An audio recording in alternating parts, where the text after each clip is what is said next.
All right, we're back here at the Creative Museum Tokyo, this time not for a Capcom event, but for Sorayama.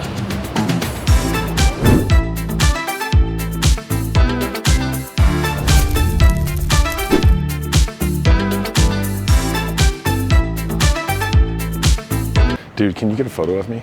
Sure.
right, so we went to the exhibition over at the Tokyo Creative Museum for Sorayama, the Gynoids Sublime, published by Pan Exotica. This is the exhibition catalog. There was a bunch of merch there, you know, expensive clothes, like little stickers, postcard sets, stuff like that. I really didn't get any of that stuff.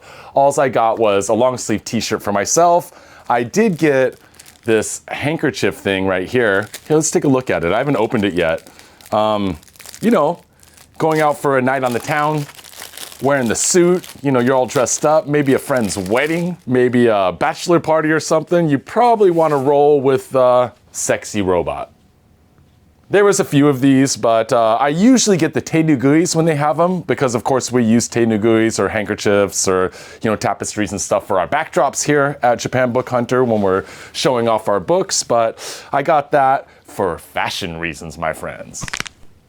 They also had photo booths there as you came out of the exhibition, and you could do different themes. I think they had 6 themes that you could choose from, and I got a photo. It was like 800 yen, and mine is very Steve Jobs.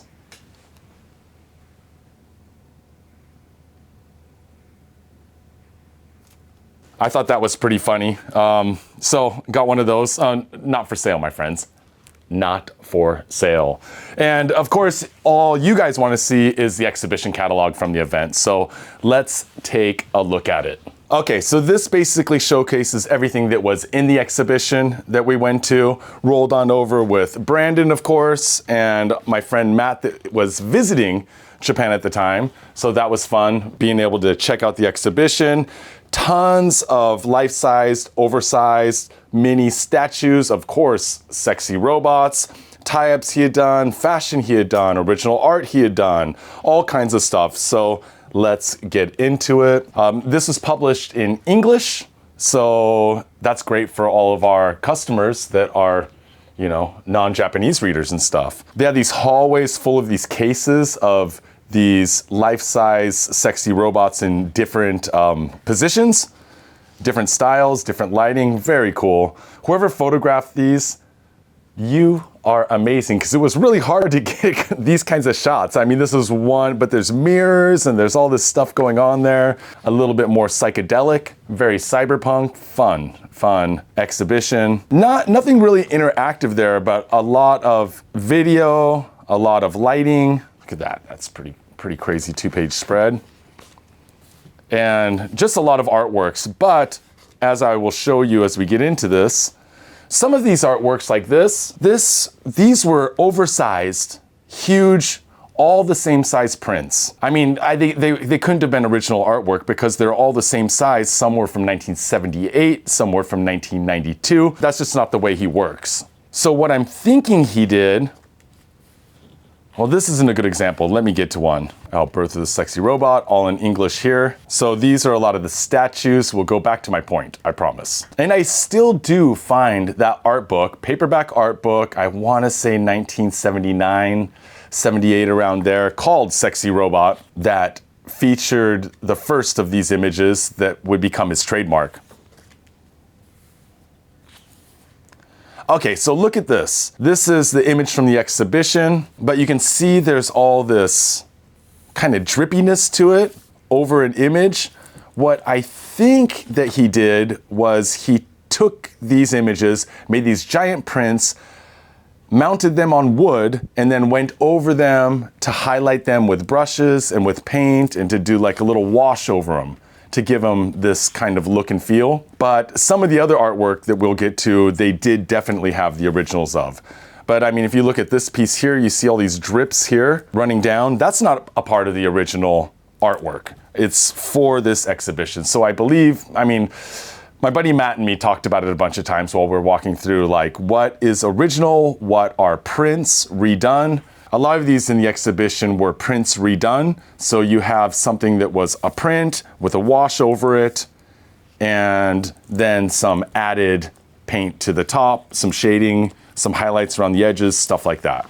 If you want to see the full unedited version of this video, remember, go over to our Patreon, $5 a month, you get exclusive content weekly, plus you get unedited videos that we post up on YouTube. Of course, you know, Patreon's a little bit looser about that kind of stuff. And you get access to our drops that go out on Patreon first before they end up here on YouTube or anywhere else. So you get first pick at the paper gold, my friends.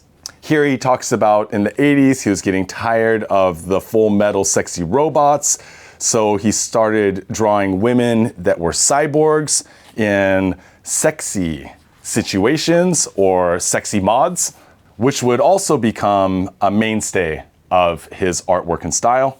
It's very cool to see. I mean, I don't care if it's an original or if it's a print, but just seeing these pieces in such large format was pretty cool. There were quite a few Marilyn Monroe pieces, I want to say around 6. And I'm sure we'll get to it, but the best part of the exhibition was his workspace, his desk with some of the artwork up around it. Some of it was a little bit risque, so I don't know how much you're gonna see in this video, but that was amazing to see because you guys see frame covers of like Taboo magazine, original Saiki Toshio work, pictures of him fishing, pictures of him in the onsen hot springs, pictures of him at a strip club. Fun stuff. And I've talked about it a bunch of times, but I have met Sorayama before. When I met Sorayama in person, I ran over to my office, grabbed the Gynoids, the original version, first edition of course, which is a little bit beat up. I brought it over to the exhibition, he signed it for me, he signed it to Sean, "May the Force be with you," which was amazing, with his kind of like famous signature and the little smiley guy character that he likes to throw at the end of that. Of course, some of these images are a little bit risque for YouTube, so if you want to see more of the photos, then just hop over to japanbookhunter.com where I have some of these books up. They're not officially going to be released until June, but they put out some of these early at the exhibition. So if you want to get one ahead of time, hop on over there, and of course we have all the photos of the nice pages up there on japanbookhunter.com. And I usually try to keep some other Sorayama stuff up there. I know I have some signed postcards. I have maybe a couple other books up there as well. Vader-sama, yes, Darth Vader. Rockin' Jelly Bean, Terada Katsuya, and Sorayama are doing a joint exhibition here in Tokyo next month. That's April 2026, which means they will be putting out a new book, my friends. They do it every few years at a gallery here in Tokyo, and they usually all get together, sign the first, however many copies. So I'm gonna be over at that exhibition on opening day to get some signed books and to check out some Sorayama, Terada, and Rockin' Jelly Bean stuff. Should be a blast. And hopefully I'll be able to meet those guys again, all of whom I've met individually, and I met them all one time together at a Terada event that happened to be right here in Koenji, my friends, across the street from my house. Amazing. Amazing. I actually run into Terada a lot. Like, I'll be at an exhibition, I'll look over and I'll just see him and his wife chilling, checking out artwork, him and his awesome scarf, just chilling, doing one of these, and I'll be like, "Oh, Terada sensei, when's your new collaboration with Sorayama and Rockin' Jelly Bean coming out?" He'll always give me a little bit of a hint. But so I knew something was coming out at the end of last year, the beginning of this year, but it looks like it's going to be here soon, my friends. But you gotta love all of the super silver, sexy robot stuff. There was not fire and brimstone in the end of the world going on at the exhibition, but that still looks cool. This is from a concert held in Europe, I believe. I don't know who the band was. I imagine if you actually read this book and don't just look at the pictures like I have, then you will know. And Takayuki Tatsumi, he is an art critic, wrote this about Sorayama. Oh, and it comes with a supplemental as well. These are little supplementals they give out at art exhibitions to describe the theme of the art exhibition. And that, my fine friends, is the Gynoids Sublime by Sorayama from the Tokyo Creative Museum exhibition. Pan Exotica put this out, and go over to japanbookhunter.com if you want to pick up a copy for yourself. I know exhibition catalogs, they're usually not huge print runs, but it is Sorayama, so we shall see, my friends. But if you want one early, hop on over there. Patreon, $5 a month. We have a $10 a month tier, but it's limited to 25 people. There might be 1 or 2 slots left there. You can request me to find books for you, and you can build a box over the month so that you can save on shipping and still pick up those hot items before they sell out. And of course, Japan Book Hunter on Instagram, where we're posting daily. And if you want to come visit the Japan Book Hunter bookstore, you can. It's possible. You're visiting Japan, you want to come pick up that paper gold, come see me, but you have to make an appointment first, my friends. So go to info@japanbookhunter.com or hit me up in my DMs on Instagram. And if you're a Patreon member, you can always hit me up there too, my friends. And until next time, next exhibition, next Sorayama, mata ne.